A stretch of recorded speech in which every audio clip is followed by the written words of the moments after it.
साल 2016 इंडिया में एक रिवॉल्यूशन आया था। स्टार्टअप इंडिया लॉन्च हुआ। मोदी जी ने बोला ये नई जनरेशन का टाइम है। टीवी पे सक्सेस स्टोरीज आने लग गई। फ्लिपकार्ट, ओला, जोमैटो सब हीरो बन गए। कॉलेज में सडनली एंटरप्रेन्योरशिप के क्लब बन गए। जॉब मत करो, स्टार्टअप करो, ये लाइन कूल बन गई। और इसी एक्साइटमेंट में लाखों लोगों ने अपनी स्टेबल जॉब छोड़ दी एंड अपनी सारी सेविंग्स लगा दी। लेकिन इसके पीछे की सच्चाई आज हम इस वीडियो में देखेंगे।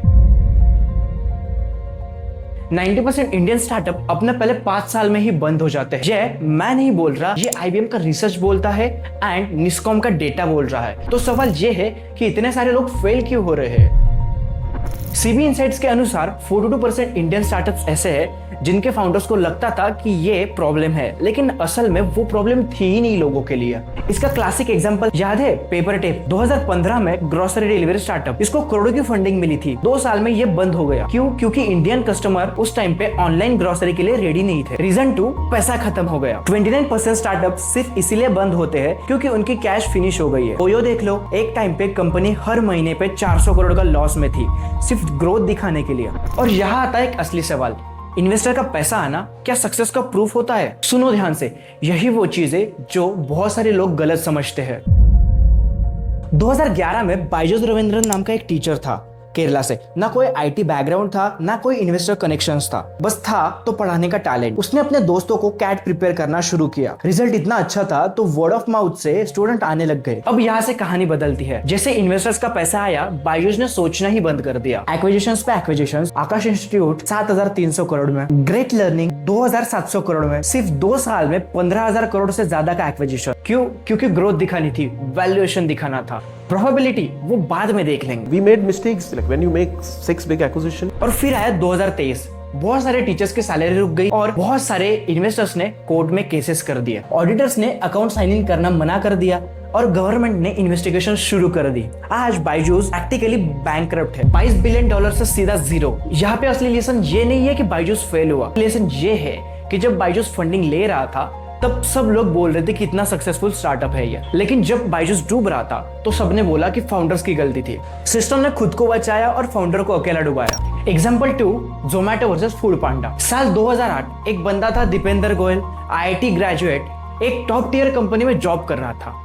उसने देखा कि कैसे कैंटीन का मेन्यू बहुत ज्यादा कॉम्प्लिकेटेड होता है ढूंढने में, तो उसने सिंपल सा एक काम किया, उसने वो मेन्यू ऑनलाइन डाल दिया। ये बस एक सिंपल सा आइडिया था। उस टाइम पे फूड पांडा भी थी, एक जर्मन कंपनी जो 40 से ज्यादा कंट्रीज में एक्सपांड कर रही थी। फंडिंग ज्यादा थी, कंपनी बहुत बड़ी थी, कागज में फूड पांडा ही जीतनी चाहिए थी। लेकिन आज फूड पांडा एग्जिस्ट नहीं करता। क्यों? क्योंकि फूड पांडा एक ग्लोबल टेम्पलेट फॉलो कर रहा था जो इंडिया में कभी पॉसिबल ही नहीं हो सकता था। इंडिया में COD कितनी इंपॉर्टेंट थी ये उनको पता नहीं था। एंड थर्ड थिंग, उस टाइम पे इंडिया रेडी ही नहीं था ऑनलाइन ग्रोसरी डिलीवरी के लिए। जोमैटो ने ये सब सीखा ग्राउंड पे जाके स्लोली। आइडिया सेम था दोनों का, फूड डिलीवरी। फंडिंग फूड पांडा के पास ज्यादा थी, लेकिन विनर वो बना जिसने इंडिया को इंडिया की तरह समझा। ये थे वो 2 एग्जाम्पल जिससे हमें समझ आता है कि funding is not equal to success and valuation is not equal to success.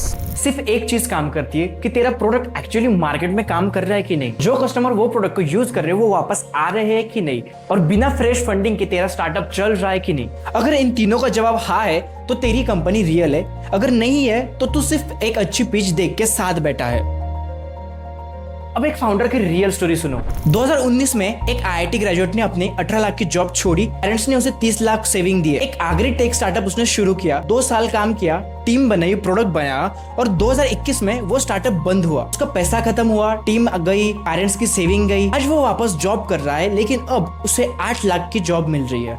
क्योंकि 2 साल का गैप रेज्यूमे में एक्सप्लेन करना बहुत मुश्किल होता है। ये फेल्योर नहीं है, एक ऐसे सिस्टम की कहानी है जिसने उस फाउंडर को पूरी पिक्चर ही नहीं दिखाई। अब मैं तुझे एक ऐसी चीज बताऊंगा, ना वो तुझे यूट्यूब क्रिएटर बताएगा, ना इन्वेस्टर बताएगा, ना कोई मेंटर बताएगा। इंडिया में एक स्टार्टअप कल्चर, एक क्राफ्टेड नैरेटिव है। VCS और इन्वेस्टर्स पोर्टफोलियो को डाइवर्सिफाई करते हैं। मतलब 10 में से 9 स्टार्टअप फेल भी हो जाए, बस एक हिट हो जाए, उनका काम हो जाता है। फेल फास्ट, लर्न फास्ट, ये सिलिकॉन वैली का कंसेप्ट है और वहां पे सेफ्टी नेट एग्जिस्ट करता है। और रही बात इंडिया की, तो इंडिया में सेफ्टी नेट एग्जिस्ट ही नहीं करता। इंडिया में फेल फास्ट का मतलब ये है पूरी फैमिली की सेविंग्स गई, उसके बाद रिश्तेदार के टॉन्ट्स आना और करियर के 3 साल पीछे हो जाना। अगर नेक्स्ट टाइम तुझे कोई बोले कि रिस्क ले, स्टार्टअप कर, तो उसे बस एक सिंपल सा सवाल पूछना, क्या उसके फैमिली का पैसे लगने वाला है इस स्टार्टअप में? पहली गलती, आइडिया वैलिडेट किए बिना जंप करना। पहले 100 लोगों से पूछो कि ये पैसा डालेंगे इस आइडिया में।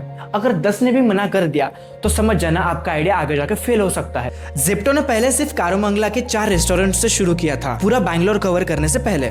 सेकंड गलती, पहले फंडिंग बाद में प्रोडक्ट। ज़ीरोधा ने 8 साल तक कोई फंडिंग नहीं ली, पहले प्रॉफिटेबल बने, फिर बाद में जाके उन्होंने बिजनेस को स्केल किया। आज उनका रेवेन्यू 7000 करोड़ है, बिना एक भी इन्वेस्टर के। तीसरी गलती, अकेले सब करना। तू जीनियस हो सकता है, लेकिन सारी चीजें अकेला मैनेज करना ये पॉसिबल नहीं होता। जेफ बेजोस ने अमेज़न शुरू किया, लेकिन लॉजिस्टिक, टेक, ऑपरेशंस सबके लिए अलग अलग लोग रखे थे। चौथी गलती, बर्न रेट को इग्नोर करना। सिंपल रूल, अगर आज तेरा बिजनेस बंद हो जाए तो क्या तेरा बिजनेस अगले 6 मंथ तक सर्वाइव कर सकता है? अगर जॉब है नहीं तो बर्न रेट बहुत ज्यादा है। तो एक्चुअली प्रॉफिटेबल स्टार्टअप कैसे बनता है? स्टेप 1, पहले 1 रुपया कमाओ। कोई भी आइडिया लो, पहले मैन्युअली डिलीवर करो, आप बाद में बनाओ। डुंजो ने पहले खुद ही डिलीवरी की थी, फिर बाद में जाके ऐप बनाया था। स्टेप 2, छोटा शुरू करो और फोकस रहो। एक सिटी, एक प्रॉब्लम, एक कस्टमर टाइप। जब वहां प्रॉफिटेबल हो जाओ तब स्केल करो। स्टेप 4, फेल फास्ट लेकिन चीप में फेल करो। पार्ट टाइम शुरू करो, वैलिडेट करो उस चीज को एंड उसके बाद फिर जॉब छोड़ो। ये नहीं कह रहा कि स्टार्टअप मत करो, मैं ये कह रहा हूँ कि स्टार्टअप करो लेकिन आंखें खोल के। पहले मार्केट को वैलिडेट करो, फिर जाके फंडिंग ढूंढो। इंडिया में ज़ीरोधा ने बिना 1 रुपए की फंडिंग किए 7000 करोड़ का बिजनेस बनाया, क्योंकि उन्होंने पहले प्रोडक्ट बनाया था, फिर बाद में जाके उन्होंने स्केल किया। आज 37 स्टार्टअप्स बंद हुए हैं, कल और भी होंगे, परसों उससे ज्यादा होंगे। इसमें से बहुत सारे लोग टैलेंटेड थे, काफी के पास रिसोर्सेज थे, लेकिन उन्हें वो नहीं बताया गया जो तुझे आज बताया है। अब डिसीजन तेरा है, हीरो बनना है या स्मार्ट फाउंडर बनना है, क्योंकि इंडिया को हीरो नहीं चाहिए, इंडिया को प्रॉफिटेबल सस्टेनेबल बिजनेस चाहिए।